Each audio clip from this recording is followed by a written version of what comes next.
Praise the Lord. കർത്താവിൻ്റെ നാമം ഒരിക്കൽ കൂടി വാഴ്ത്തപ്പെടുമാറാകട്ടെ. ദൈവം നമ്മളെ എല്ലാവരെയും അനുഗ്രഹിക്കട്ടെ. നമുക്ക് ഇന്ന് നോക്കാം നമ്മളെങ്ങനെ ജീവിക്കണം ദൈവസന്നിധിയിൽ. ദൈവഭയമുള്ളവരാണോ നാം?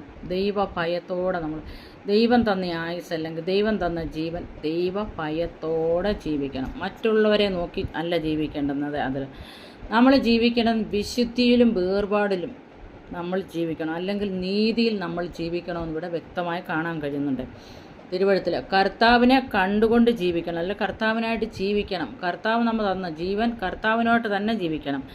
നമ്മൾ ഈ ആയുസ്സിൽ ദൈവം തന്ന ജീവൻ സമാധാനത്തോടെ കഴിച്ചു പോകണം. അതാണ് ദൈവം നമ്മളെക്കുറിച്ച് ആഗ്രഹിക്കുന്നത്.